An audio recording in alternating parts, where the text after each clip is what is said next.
हमारा अगला वीडियो है अदिश क्षेत्र का ग्रेडियंट। यदि हम कोई बिंदु मान लें एक्स वाई जेड, तब उसके अदिश फलन को फाई एक्स वाई जेड के द्वारा व्यक्त किया जाता है।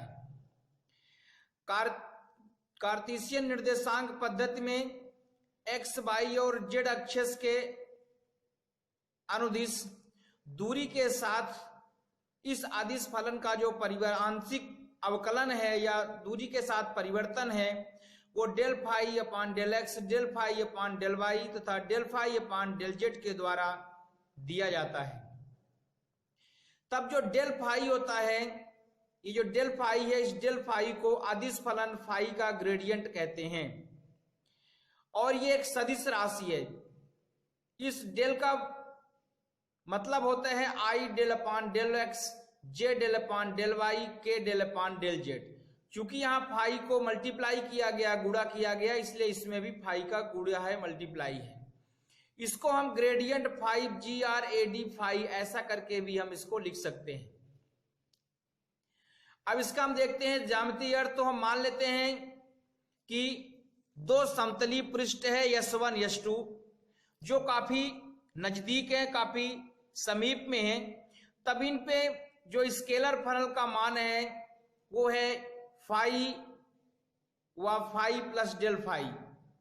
माना पृष्ठ S1 पर कोई बिंदु P है तथा पृष्ठ S2 पर एक कोई बिंदु Q है, जैसा कि चित्र में डायग्राम में दिखाया गया है। तब मूल बिंदु O के सापेक्ष बिंदु P और बिंदु Q का जो स्थित निर्देशांक है वो होगा वेक्टर OP बराबर वेक्टर R, वेक्टर OQ बराबर R प्लस वेक्टर DR।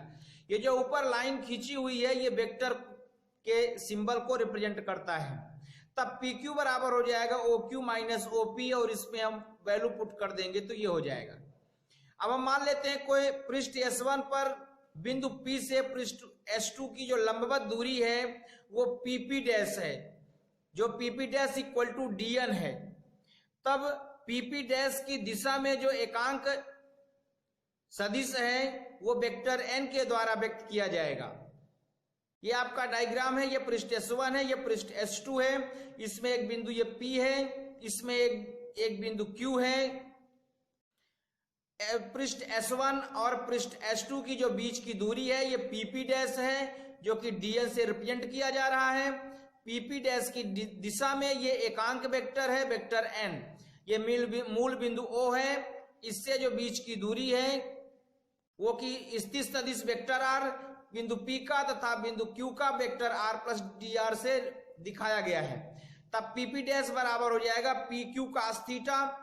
यहाँ पे PP डैश जो है लंब है और PQ दो बिंदुओं के बीच की दूरी है। हम जानते हैं cos थीटा बराबर होते आधार बटे कर्ण, तो यहाँ पे जो PQ है ये कर्ण का काम करेगा और जो PP डैश है वो आधार हो जाएगा। तब यहां से PP डैश की वैल्यू हमने DN लिया, P और Q की वैल्यू हमने ऊपर देखा कि उसकी वैल्यू DR है।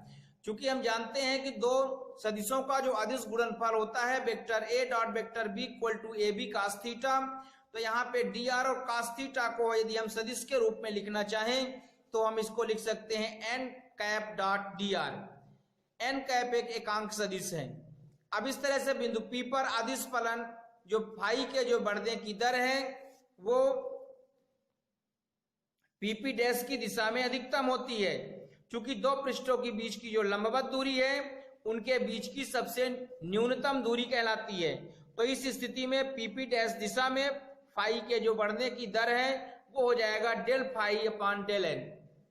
तब डी फाई चूंकि हम जानते हैं कि जो अदिश फलन फाई है वो एक्स वाई जेड का फलन है, तो इसको हम del phi upon del x d x, del phi upon del y d y तथा del phi upon del z d z के रूप में लिख सकते हैं। अब इसको यदि हम वेक्टर के फॉर्म में लिखें तो i del phi upon del x, इसको इस तरह से हम लिख सकते हैं। चूंकि हम जानते हैं i dot i equal to 1 होता है, j dot j equal to भी 1 होता है, के डॉट के इक्वल टू भी 1 होता है। तो जब इन दोनों को मल्टीप्लाई करेंगे तो अल्टीमेटली अंत में यही आंसर आएगा। तो इसको हम अलग अलग रूल लिख सकते हैं। अब जैसा कि हमने बताया कि ये डेल वेक्टर डेल फाई का फार्मूला होता है और ये वेक्टर dr का फार्मूला होता है एक्स वाई जेड एक्सिस के अकॉर्डिंग। अब यहां से हम देख सकते हैं कि डी पाई की वैल्यू ये आ रहा है, यहां डी पाई की वैल्यू ये है। तब समीकरण 2 और 3 को दोनों को हम इक्वेट कर देंगे तो ये आ जाएगा इस तरह से। यहां पर dr और dr हम कैंसिल आउट मान लेंगे, तब vector del phi equal to del phi del N cap हो जाएगा, जो कि ग्रेडियंट फाई के द्वारा व्यक्त होगा, जो इसका मान ये हो जाएगा। अतः किसी अदिश क्षेत्र का ग्रेडियंट एक सदिश राशि होती है जिसका परिमाण किसी बिंदु पर उस अदिश राशि के दूरी के साथ अधिकतम परिवर्तन की दर या अधिकतम वृद्धि की दर के बराबर होती है, तथा दिशा वह होती है जिसमें यह वृद्धि की दर अधिकतम होती है। अब हम देखते हैं इसका ग्रेडियंट का भौतिक महत्व। तो भौतिकी में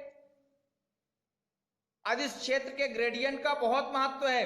यदि हम मान के चले कि किसी स्थान पर विद्युत विभव है, तब विद्युत विभव का जो ऋणात्मक ग्रेडियंट होता है उस बिंदु पर विद्युत क्षेत्र को व्यक्त करता है, अर्थात विद्युत क्षेत्र की तीव्रता E बराबर माइनस ग्रेडियंट भी होगा या माइनस डेल भी होगा। अतः किसी बिंदु पर विद्युत क्षेत्र की तीव्रता वह सदिश राशि है जिसका परिमाण दूरी के साथ विभव परिवर्तन की अधिकतम दर के बराबर होता है, तथा विद्युत क्षेत्र की दिशा वह होती है जिसमें विभव के घटने की दर अधिकतम होती है। इस प्रकार हम कह सकते हैं कि विद्युत विभव एक अदिश राशि है और जिसका ऋणात्मक ग्रेडियंट विद्युत क्षेत्र की तीव्रता बताता है वह एक सदिश राशि है।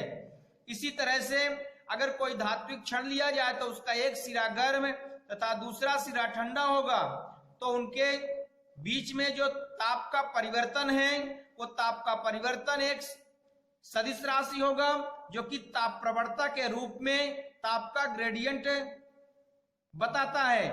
तो इस तरह से उष्मा प्रवाह की दिशा समतापी पृष्ठ के लंबवत उच्च ताप से निम्न ताप की ओर होता है।